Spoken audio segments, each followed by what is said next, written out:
Y bienvenidos a su programa Entrevistas con Respira Libre en la sección de salud. Hoy nos encontramos con un querido doctor, José Miguel Torres Viera, un gran amigo, mi cardiólogo, Mm. cardiólogo de toda mi familia, aparte. José Miguel es cardiólogo intervencionista, presidente actual de la Sociedad Venezolana de Cardiología y se encuentra trabajando en el Curazao Medical Center como cardiólogo intervencionista en estos momentos. Así es. Y bueno, encantada de poderte entrevistar en esta otra faceta. Siempre nos veamos como médico paciente o como el médico de mi familia o como amigos, colegas, pero esta me encanta, sobre todo porque vamos a hablar algo bien interesante, que es cómo cuidar el corazón en pandemia y con un enfoque, yo diría, un poco más estructurado que el que podemos dar, ya que tú estás dentro de un sistema de salud europeo bien encaminado, como con una visión diferente a la que podemos tener. Y esa visión me encantaría que la pudiéramos dar ahorita. ¿Cómo estás, José Miguel? Un placer, ¿no? Un placer saludarte. Me encanta que estés muy bien. Te deseo el mayor de los éxitos a ti, a tu familia y a toda tu audiencia. Y encantado de tener esta oportunidad de poder conversar con ustedes. Cuéntanos un poco, ¿cómo cuidar el corazón en pandemia? ¿Qué debemos hacer? Porque al parecer se acabaron los infartos, ya no llegan infartos a las emergencias, todo lo que llega es COVID. Exacto. Sí, bueno, eso es lo que cree, lo que dice el rumor, pero en realidad no es exactamente así. Lo que ha sucedido es que disminuyó el número de consultas por infarto, aunque los infartos se siguen sucediendo. Pero el miedo de la gente a consultar y a estar en un ambiente donde hay mayor incidencia de COVID los impide o los evita de consultar a tiempo, y cuando consultan el infarto de hecho se ha complicado. Lo que ha sucedido paradójicamente es que ahora estamos viendo complicaciones de infartos que no veíamos hace muchos años, porque la gente se acostumbró a través de la educación continua, que cuando tenía alguna molestia que sugería que estaba en el medio de un probable infarto del miocardio, consultaba rápidamente. Ahora espera y trata de ver si pueden controlar en la casa, si es otra cosa. Bueno, la gente se crea su propio relato para tratar de evitar tener que ir a un hospital, y lamentablemente entonces ahora consultan retrasadamente, y allí las complicaciones volvieron a aparecer, sobre todo particularmente las complicaciones mecánicas. Hay registros de diferentes sociedades a nivel mundial. Por ejemplo, el español tiene un registro que fue vanguardia porque fue inicial, donde la disminución de consultas, la disminución, por ejemplo, de procedimientos de angioplastias primarias, que es el procedimiento que se hace en el contexto de un infarto, en España disminuyó algo así como 48 a 52%. Los procedimientos electivos para hacer intervenciones cardíacas estructurales disminuyeron hasta en 78%. Y las complicaciones, más bien, evaluar pacientes en el contexto de un infarto se elevaron hasta un 60%. O sea que todo cambió dramáticamente.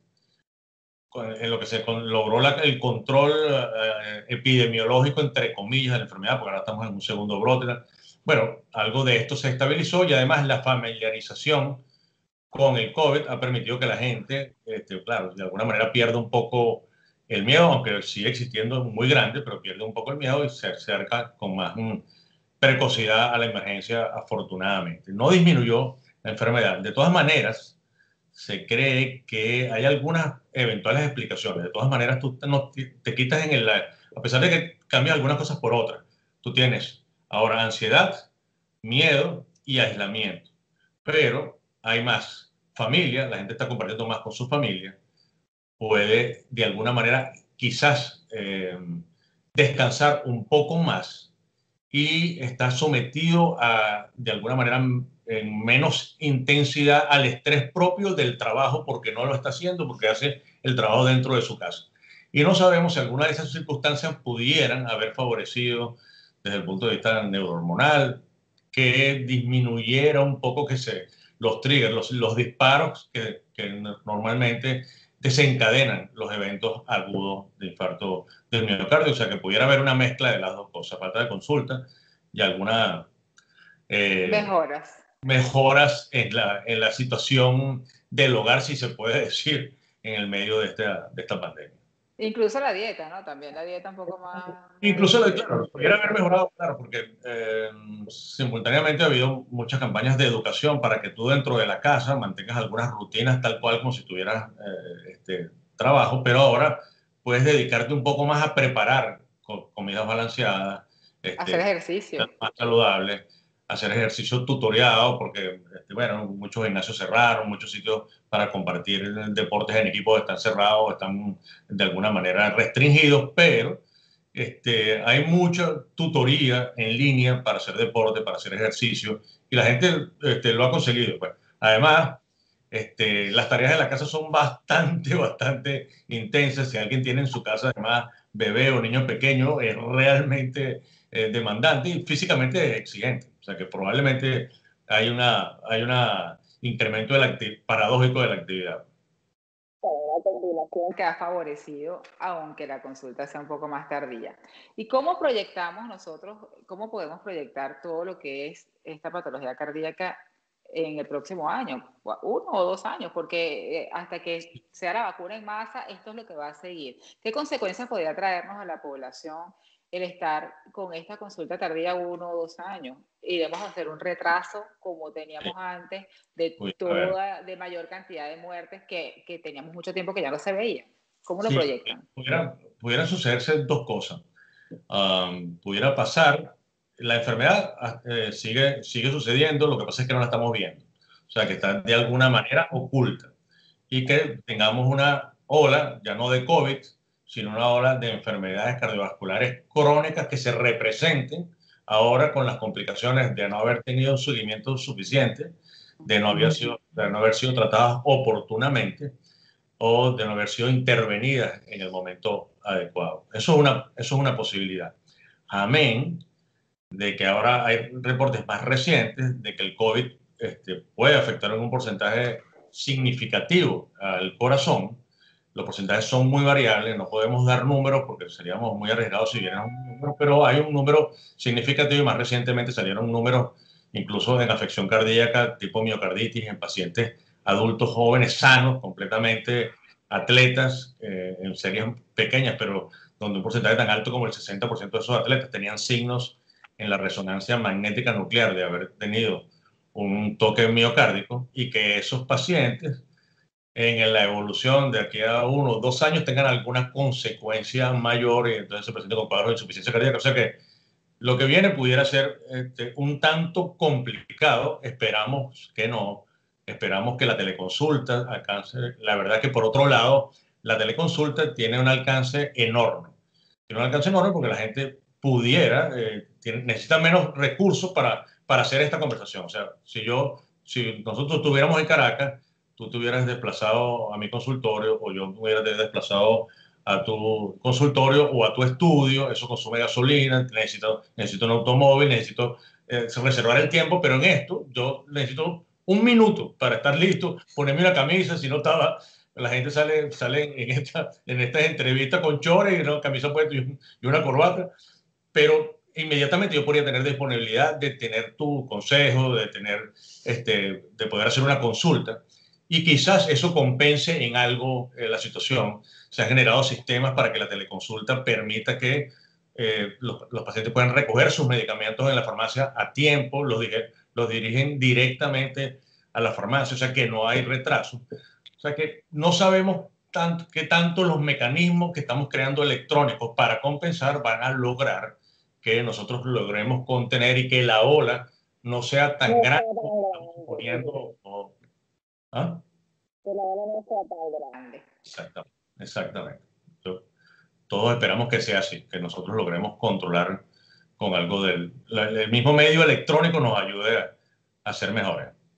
Con respecto a lo que estábamos conversando del paciente afectado por COVID, que no importa, sin ser obeso, sin ser diabético, sin tener ningún factor predisponente, siendo atleta, la presentación de complicación cardíaca, de carditis, de pericarditis, con el COVID es alta. Es real. Es real, existe. Háblanos un poco de eso. Lo que sucede en realidad con el COVID hasta ahora, porque el COVID cambia cada cada 48 horas nosotros tenemos nueva información. Es impresionante el volumen de información que ha generado el COVID.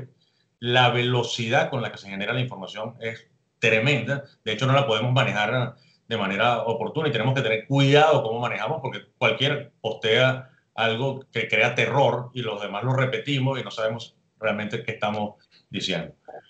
En realidad, lo que sí es seguro es que pacientes con enfermedad cardiovascular previa tienen más posibilidades de complicarse si hacen una infección por COVID. Entonces, allí tendríamos que subrayar, no es que tengan más posibilidades de infectarse por COVID, sino que si hacen la infección por COVID, tienen más posibilidades de complicarse. Tampoco quiere decir que todos se van a complicar, pero si tenemos una historia previa de hipertensión, una historia previa de insuficiencia cardíaca, una historia previa de infarto del miocardio, esos pacientes son más vulnerables a las complicaciones que genera el COVID porque tienen una reserva cardíaca comprometida por una historia previa larga de enfermedad cardiovascular. Las complicaciones en COVID están muy asociadas a la edad en realidad. Mientras más edad tenga, ese es el marcador más fidedigno de que podemos complicarnos es nuestra edad. Mientras mayores seamos, tenemos más posibilidades. Aún así, cantidades de ancianos, ustedes lo han visto, se han recuperado de COVID. O sea que en todos los grupos etarios, la gente se puede recuperar, pero como en todas las enfermedades, mientras más edad tenemos, más vulnerables somos. Y claro, mientras más edad tenemos, más coexistencia de enfermedad cardiovascular existe, porque esa es la enfermedad con la que nosotros envejecemos.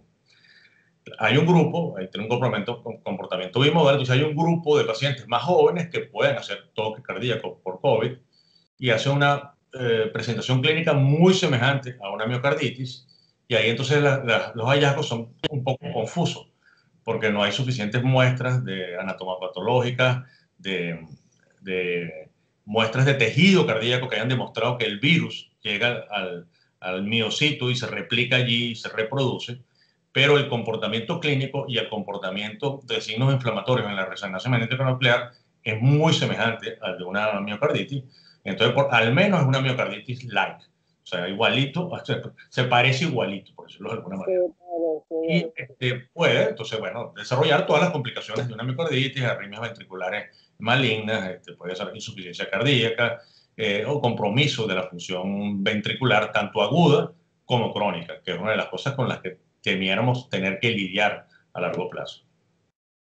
Sí, ya que, bueno, claro, porque el mecanismo del COVID sabemos que es asociado a todo lo que es la cascada inflamatoria y eso sería definitivamente lo que nos da. Independientemente, claro, mucha gente, mucha audiencia nuestra es médica, pero mucha no. Entonces, para aclarar un poco, o sea, ese 20% que se complica es el que pudiera estar un poco más.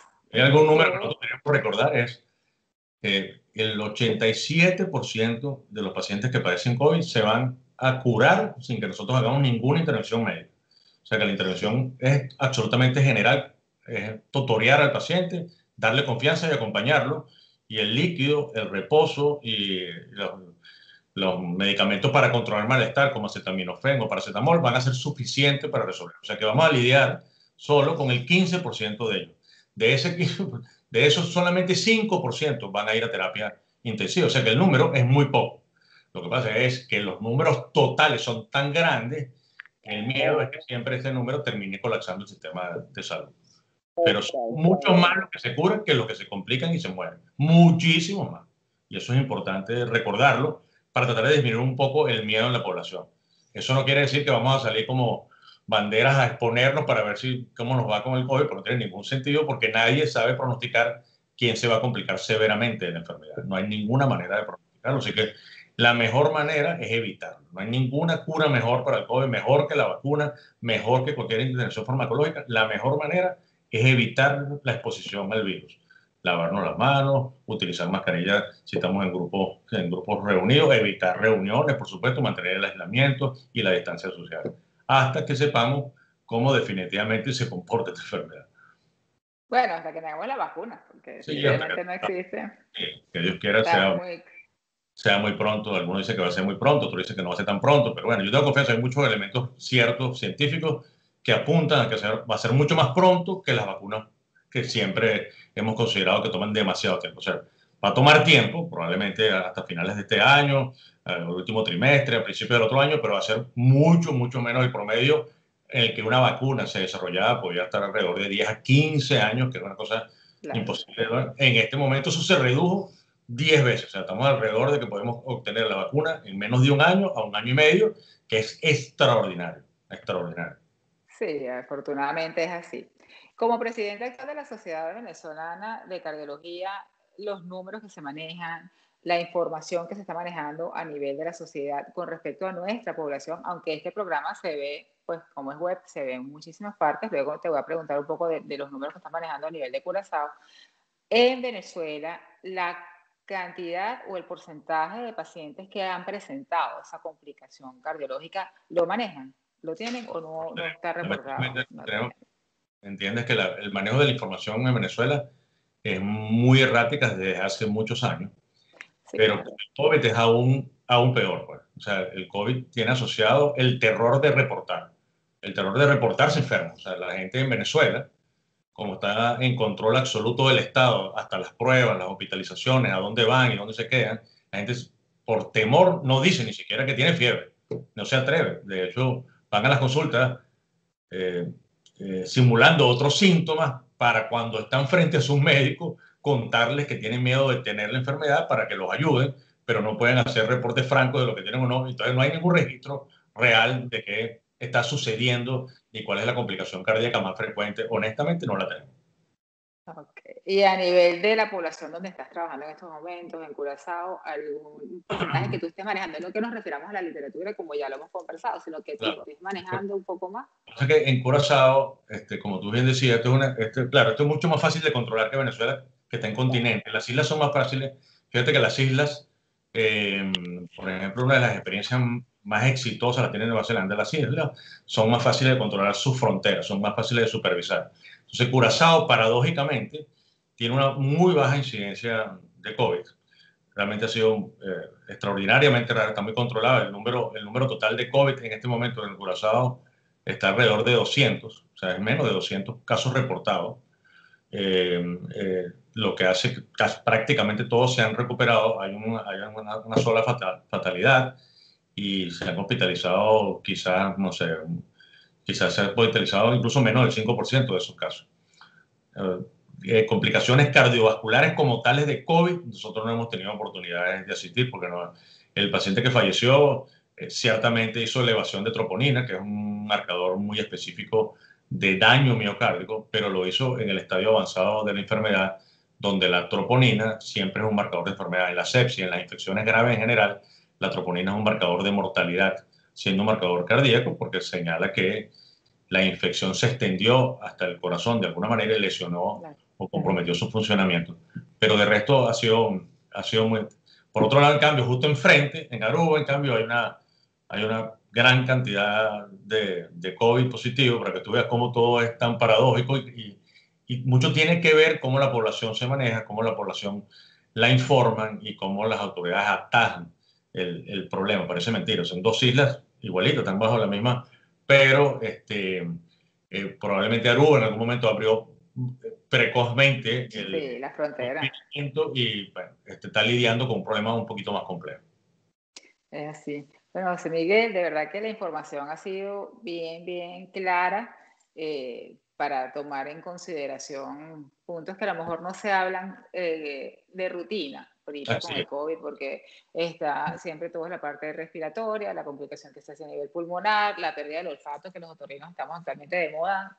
Totalmente. Hasta los propios otorrinos, pues que no se Totalmente. manejaba mucho olfato, ahorita pues Ayer se unos amigos necesita míos mucho. ayer unos amigos hicieron un test nocturno probando a ver si olían cerveza o si les sabía algo, y después de 24 test negativos encontraron que no tenían COVID, porque no, siempre lo olieron. Que tenían que consultar por una rinoceronte o un otorrino. Exactamente. Es así. Es De así. verdad que muchísimas gracias. Encantada de haber Placer. podido tener este tema contigo.